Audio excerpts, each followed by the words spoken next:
보시면 이제 제가 정태호 교수님이 하신 걸 인용을 했는데요. 민주화 이후에 주요 검찰개혁 시도를 보시면 사실은 이 검찰개혁 시도가 87년 민주화 이후에 조금 더 본격적으로 시도가 되었다라고 볼 수가 있습니다. 김영삼 정부 때부터 해서 이명박 정부로 이르기까지 대표적인 검찰개혁 주요 개혁안들이 있는데요. 그 평가를 보시면 아시겠지만 거의 이루어진 것이 없습니다. 어떤 거는 검찰의 반대로 거의 무산된 것들도 많이 있고요. 현직 검사 청와대 파견 근무 같은 경우는 회전문이라고 하죠. 사직한 다음에 청와대 갔다가 다시 검찰에 복귀하는 식으로 편법적으로 이루어지는 것들도 많이 있었고, 검찰총장 퇴임 후에 2년간 공직 취임 금지와 관련 경우는 사실 헌재 위헌 결정으로 폐지가 나기도 했었습니다.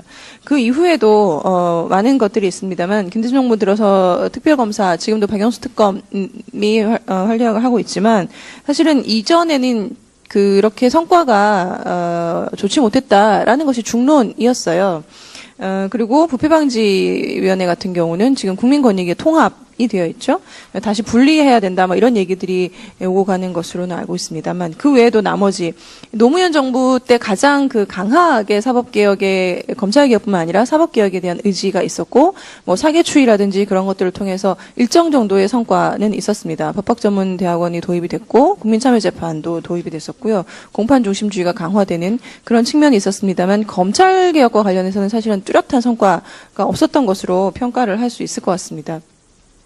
박근혜 정부도 마찬가지죠. 대선 때는 분명히 검찰개혁을 공약으로 내세웠던 것으로 저는 기억을 합니다만, 사실은 이 정부 들어서는 전혀 없었던 것으로, 검찰 중수부가 폐지가 됐었죠. 그거 하나 정도 꼽을 수 있겠는데, 사실은 그 이후에 반부패범죄 특별수사단인가 라고 해서 새로 만들어졌죠. 그래서 그게 중수부의 부활이다라는 얘기도 있었습니다. 그렇기 때문에 실질적으로 중수부가 없어진 것 같은 효과가 있느냐에 대해서는 조금 의문이 들고요. 그리고 이제 말씀드렸다시피 지금의 이러한 뭐 최순실 박근혜 게이트라고까지 명명하고 있는 이러한 국정농단 사건도 검찰과는 전혀 무관하다고는 볼 수가 없는 것이죠. 그래서 검찰개혁의 의지는 전혀 없었던 것이 아닌가, 우리 검찰을 이용하려고 했었던 것이 아닌가라는 생각들을 많이 국민들이 하고 있습니다. 그런데 역설적이게도 지금 이 시국 하에서 오히려 그렇기 때문에 검찰개혁에 대한 의지나 국민적인 공감대, 정치권의 의지는 그 어느 때보다 강한 것이 아닌가, 이렇게 평가를 할 수가 있을 것 같습니다. 그리고 다양한 접근들이 이루어지고 있습니다. 예전부터 얘기가 되었던 뭐 공수처라든지 이런 얘기들도 다시 본격적으로 논의가 되고 있고, 뒤에 말씀드리겠습니다만 뭐 검사장 직선제 얘기까지 나오고 있고요. 그리고 수사권과 기소권의 분리는 사실은 시기상조라는 얘기들이 굉장히 많이 있었는데, 이제는 좀 해야 되는 거 아닌가, 이런 얘기들도 국민들이 하고 있는 걸로 봐서는 그 어느 때보다 검찰개혁에 대한 의지나 공감대는 높다라고 볼 수 있을 것 같습니다. 그래서 기존의 이 검찰개혁과 관련해서 여러 가지 방향에서 접근이 이루어졌는데요. 제가 4가지 정도로 분류를 해볼 수 있을 것 같습니다. 첫 번째가 그 정치 권력으로부터의 중립성, 독립성이라고 얘기하는 것인데, 예전에 뭐 한 10수년 전에, 뭐 20수년 전에는 검찰 개혁이라고 얘기했을 때는 사실 이 검찰의 독립성, 중립성 얘기가 가장 강하게 주장이 됐던 것으로 알고 있습니다. 그만큼 정치 권력에 뭐 예속돼 있거나, 검찰 관계자분들 이런 말씀드리면 좀 그렇지만 정권의 신여 이런 얘기들을 검찰이 종종 들어왔었잖아요. 그렇기 때문에 이 정치 권력으로부터의 독립이 가장 중요한 화두였었습니다. 지금까지도 사실은 마찬가지라고 볼 수 있는데요. 그래서 이 검찰이 그 구조면에서 정치적 외압에 굉장히 취약하다라는 것들은 뭐 그 사법시험과 관련돼서 제가 약간 인용을 해놨는데요. 이러한 피라미드식의 서열 구조라든지 그런 것들이 연수원 사법시험을 통과하고 연수원 때부터 쭉 이어져 오는, 그래서 사법시험의 문제, 이러한 문제점 때문에 사실은 법학전문대학원이 도입이 되는 것으로 알고 있고요. 그리고 이 검찰의 인사권이라든지 뭐 이런 것들, 그리고 이 법무부 장관이 정치 권력으로도 바로 직접 지휘를 받고 있고, 그리고 법무부장관 지명에 의해서 임명된 총장, 그리고 상명하복, 검사 동일체 원칙, 뭐 상명하복 관계 이런 것들이 우리 검찰을 얘기할 때 항상 나오는 수식이잖아요. 이런 것들 때문에 어떤 명령 복종 체계를 구성하고 있고, 그렇기 때문에 정치 권력의 외압으로부터 취약할 수밖에 없는 구조적인 문제가 있다라는 지적이 있습니다.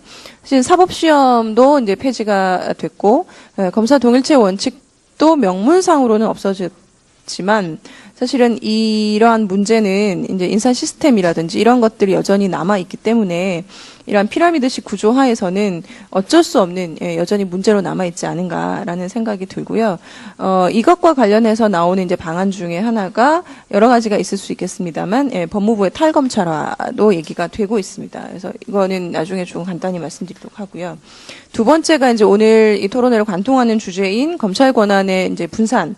이라고 볼 수 있는데요. 앞서 말씀드린 것처럼 검찰이 이제 수사권도 가지고 있고 공소권도 가지고 있고 수사 지휘권, 뭐 형 집행권 다 가지고 있지 않습니까? 그래서 이러한 권한을 일부를 떼어주거나 그래서 분산시키거나 혹은 견제할 수 있는 다른 기구를 만드는 그래서 이 검찰의 힘을 조금 견제해보고 균형을 맞춰보자라는 취지의 방향입니다.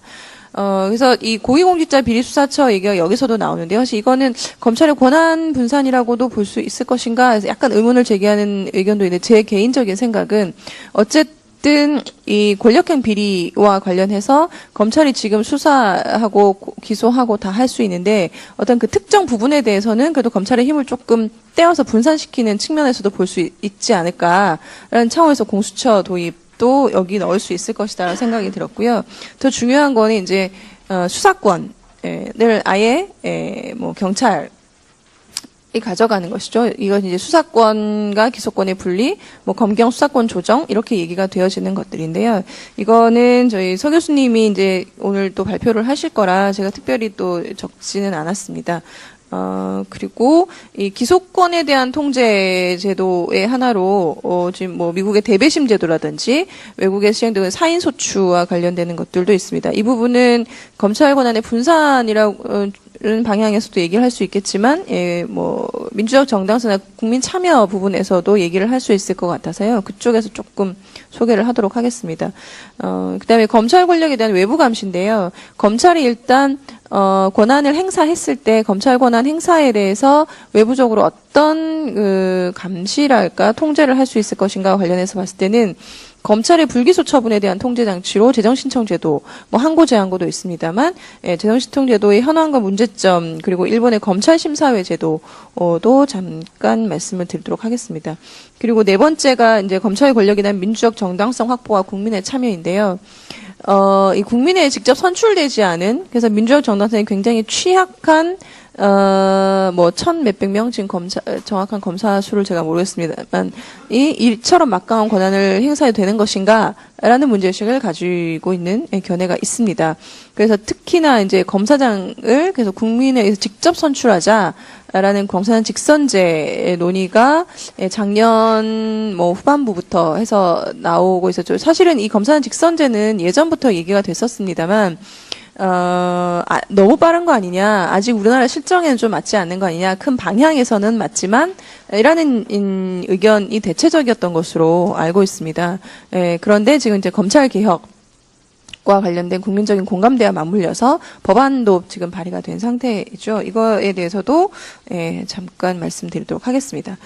그래서 이렇게 네 가지 방향에서 검찰개혁의 방안은 분류 내지는 얘기를 할 수 있을 것 같고요.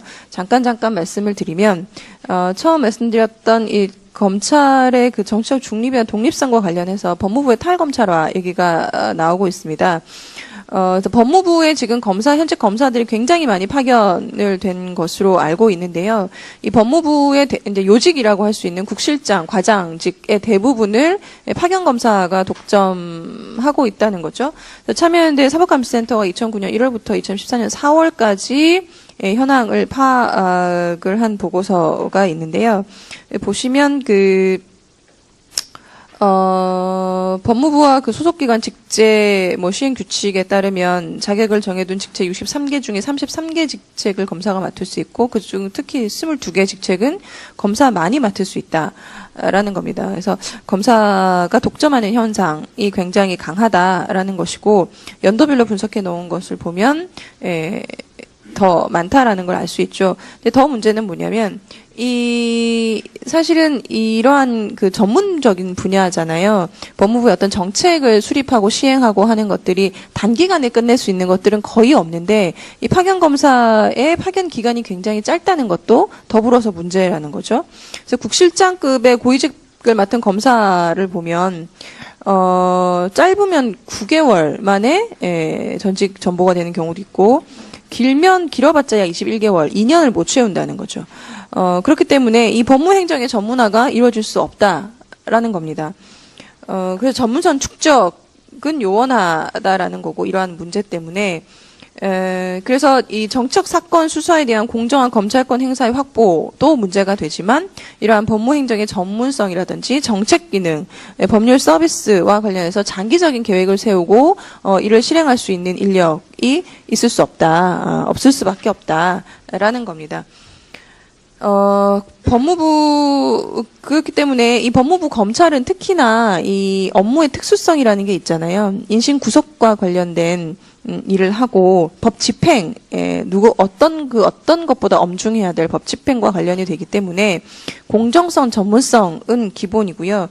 이 정치적 중립성이 가장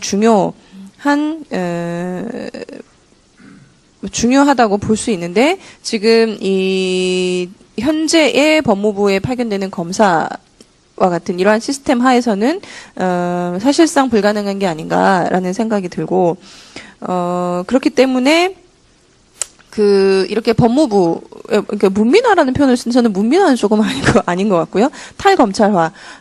그래서 실질적으로 검찰청을 이제 법무부로 독립된 외청으로 분리시켜서 범죄 수사는 수사권과 기소권에 분리가 되면 수사도 빠지겠지만 어쨌든 공소유지 기능 담당하게 하고 이제 법무검찰의 행정 전문 기관으로 거듭나야 된다라는 얘기입니다. 그래서 나머지 이제 구체적인 것들은 발제문을 좀 참조하시면 될 것 같고요. 그래서 검찰의 독립성 확보도 중요하다라는 거고.